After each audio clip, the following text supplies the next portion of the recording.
The Tower Treasure by Franklin W. Dixon. The New Tower. "They have the audacity to want to go looking through the new tower now," said Miss Applegate in high indignation. Herd Applegate's smile vanished. "You can't do anything of the sort," he snapped. "Are you boys trying to make a fool out of me? I knew mighty well you wouldn't find anything in the old tower." "And we were pretty sure we would," answered Frank. "Listen, Mr. Applegate, we'll be fair with you. We'll tell you exactly why we wanted to make this search." "Go ahead and tell me. Why didn't you tell me before?" "Because we wanted to work this out ourselves as far as possible. But the information we had came from the man who stole the jewels and the bonds." "What? Has he been caught?" "He was captured, but he will never come to trial." "Did he escape again?" "He escaped by death. The thief is dead." "Dead? What happened?" asked Herd Applegate excitedly. "His name was Red Jack Lee, and he was a notorious criminal. He was tracked down by our father, and when he tried to escape on a railroad handcar, he got into a smash-up, and he was fatally injured. But before he died, he admitted robbing Tower Mansion." "He admitted it? He confessed?" "He confessed everything." "I don't believe it," sniffed Adelia Applegate. "Nothing will ever convince me that it wasn't that rascal Robinson." "Jack Lee confessed the whole business," Frank persisted. "And on his deathbed he said that he hadn't been able to get away with the loot, that he had hidden it." "Where?" "In the old tower." "And it isn't there?" "Joe and I have just searched the place high and low. The stuff isn't there. And from the fact that there are no footprints or marks of any kind in the dust, I don't think anyone has been in the place for a long time." "The old tower has been closed for years." "So we thought," Joe interjected, "that he might have been mistaken, and that he had really hidden the stuff in the new tower instead." Herd Applegate rubbed his chin meditatively. His manner toward the boys had undergone a change, and it was evident that he was impressed by their story. "So this fellow confessed to the robbery, eh?" "He admitted everything. He was a man who once worked around Bayport, and he knew this locality pretty well. He had been hanging around the city for some days before the robbery." "Well," said Applegate slowly, "if he says he hid the stuff in the old tower, and it isn't there, he must have meant the new tower, just as you say. Will you let us search it?" "I'll do more than that. I'll help you. I'm just as anxious to get the jewels and bonds back as anybody." "All nonsense," declared Adelia Applegate.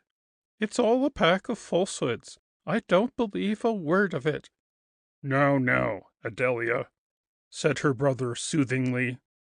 "These boys may be right after all. It won't hurt to take a look around, at any rate." "And much you'll find, I'm sure. I declare, Herd Applegate, you're just as bad as those boys are." Maybe," he answered. "But I'm going to help them search the new tower anyway." "Don't ask me to brush the dust off your clothes when you come back, then, for that's all you'll get. Dust, nothing more. The jewels and bonds are no more in the new tower than they are back in the safe right now." "All right, Adelia. Perhaps you're right, but it won't hurt to make a search anyway. Come on, boys." With that, Herd Applegate led the way down the hall and opened the door leading to a corridor that extended toward the new tower. Frank and Joe, tingling with excitement, followed.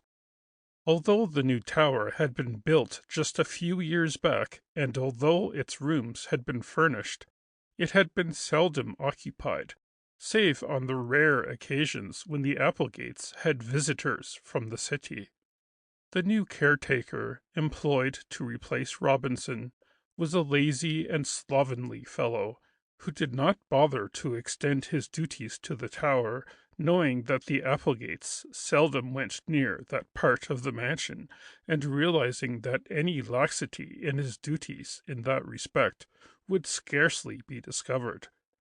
It came as a surprise to Herd Applegate, then, to find out that the new tower was dusty, that the windows had not been cleaned, that there were cobwebs on the ceilings. In the first room they found nothing, although they rummaged about in all the corners, looked beneath the table, behind the chairs, looked everywhere, in fact. Not until they were quite satisfied that the loot had not been hidden there did they ascend the stairs to the next room, and there again their search was fruitless. Herd Applegate, being a quick-tempered man, fell back into his old mood.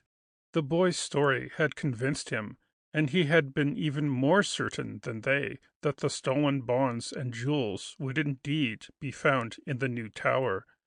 But when 2 of the tower rooms had been thoroughly searched without success, his disappointment increased. "Don't believe there was anything in that yarn after all," he muttered as they went up the stairs to the 3rd room. "I don't see why he should lie about it after he confessed," remarked Frank thoughtfully. "Dad told us that he admitted not being able to get away with the stuff." "Then where did he hide it?" demanded Applegate. "If he wasn't lying, the stuff must be around here someplace." "Perhaps he hid it a little more carefully than we imagine," put in Joe. "Haven't we hunted carefully enough?" Herd Applegate snapped. In the 3rd room their search was again in vain. They even inspected the window ledges and tapped the floors and ceiling, in the faint hope of finding some secret cupboard that was unknown to them. But the loot was not found. When at last they emerged through the trap door in the roof, out on top of the rear tower, and found it to be bare and empty, Applegate could not disguise his chagrin. "Wild goose chase," he snorted. "Adelia was right. I've been made a fool of." "You don't think we would make up a story like that, do you, Mr. Applegate?" Frank asked. "I don't see any reason why you should, but there's something wrong somewhere. I've wasted half a morning poking around through this confounded tower, all for nothing." "So have we." "If that fellow did hide the stuff in one of the towers, someone else must have come along and got it. That's the only way I can figure it out. He had someone working with him, or else Robinson found the stuff. That's more likely.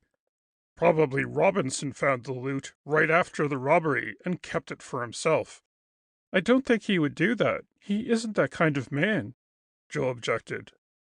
"With all that money in front of him? I wouldn't put it past him for a minute.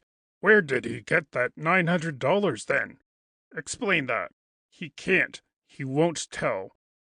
As they descended the stairs and went back into the main part of the mansion, Herd Applegate elaborated on this theory.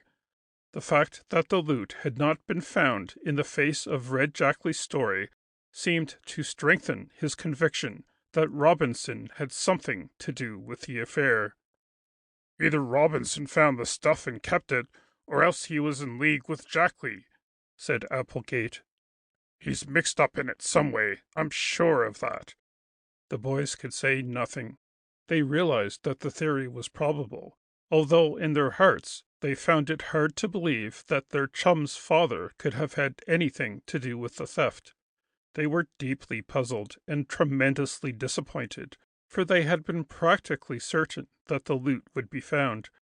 Now they saw that the only consequence of the whole affair was to involve Mr. Robinson more deeply than ever in the mystery. Back in the hallway, they endured the taunts of Adelia Applegate, who cackled jubilantly when she saw that the searching party had returned empty-handed. "There now," she crowed. "Who's right now? Didn't I tell you it was all nonsense? Herd Applegate, you've simply been made a fool of by these 2 boys." "Now, Adelia, I think they meant well." "Meant well? Of course they meant well. And what did it gain you? They have prowled through the place all morning, and all the good that's come of it is that perhaps you won't be so ready to believe the next cock and bull story someone tells you. Go back to your stamps, Herd Applegate, and let it be a lesson to you. As for you, boys, you should be ashamed of yourselves, disturbing folks like this." Whereupon she escorted the Hardy boys to the door, while Herd Applegate, muttering sadly, went back to his study with a puzzled air. End of chapter 18.